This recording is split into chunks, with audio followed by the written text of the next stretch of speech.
in an effort to find a hobby while I've been out of work, decided I'm going to try leatherwork.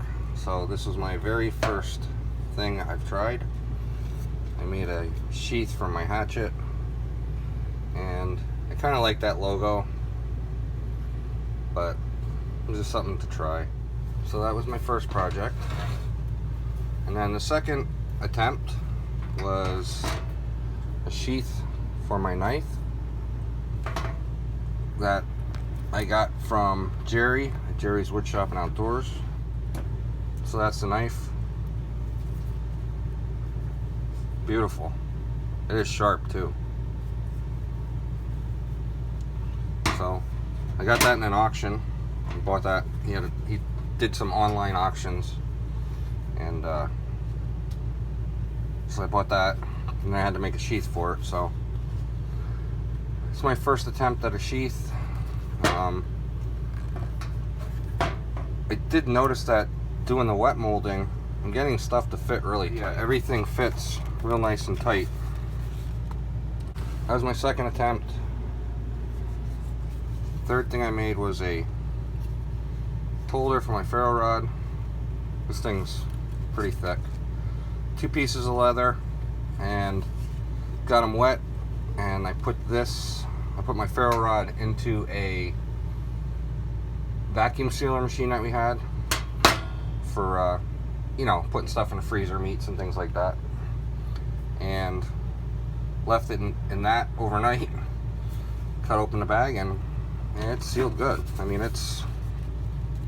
there ain't no way that's coming out of there. I didn't put a belt loop on the back because I just figured that I can't even get it out. Hold on.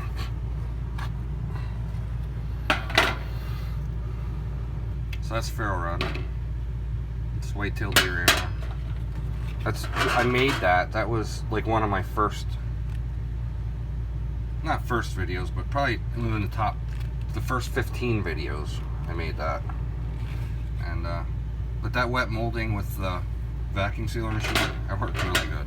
So anyway, I didn't put a belt loop on the back because I didn't know if I was gonna, when I was making it, I didn't know if I wanted to somehow try and attach it to this. But then this seemed like it would get in the way of the handle of the knife. My son's knife sheath was the last thing I made. I made that earlier this week. I finished it. But I did these 3 things, and then I made a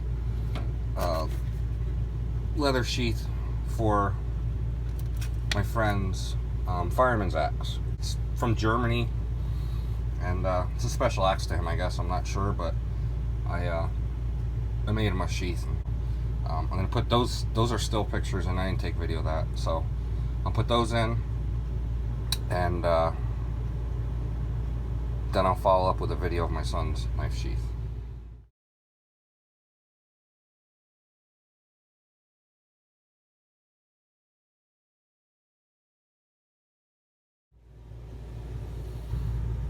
So this is a open L knife and a sheath I did for my son, Brandon, and it's my second attempt at stitching, so it's getting a little bit better. Not sure if I care for the shiny look as much. I kind of like it. My wife said she doesn't. She thinks it looks kind of cheap, but it's just something different. So my son's 19 now, so he's always borrowing my pocket knife. So I figure he's 19, he's an adult. It's about time I get him his own knife, so I got him the old Open L number 6 for his first knife. So okay, let me know what you think of that shininess. I don't know. I kind of like it, but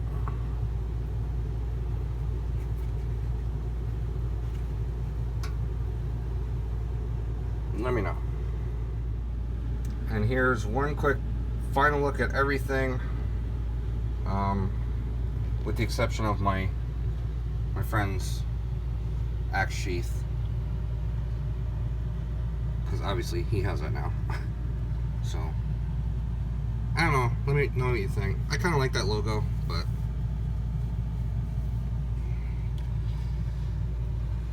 and the shiniest, I don't know.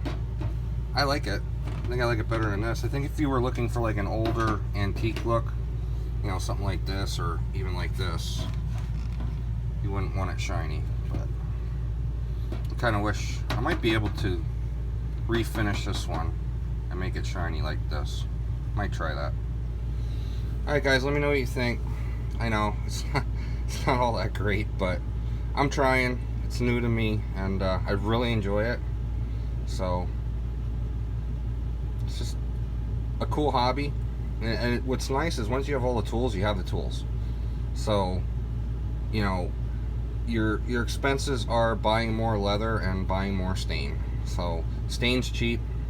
I use the Fibing's Saddle Tan Pro, and this shiny coating was Fibing Saddle Lack that you spray on. So I did the Saddle Tan Pro dye, and then I hit it with the Saddle Lack once it was dry. And I'm also using mink oil for my for moisturizing it and putting the moisture back into it and helping to, it waterproofs it and everything else. So, okay, thanks for watching. Take care. God bless.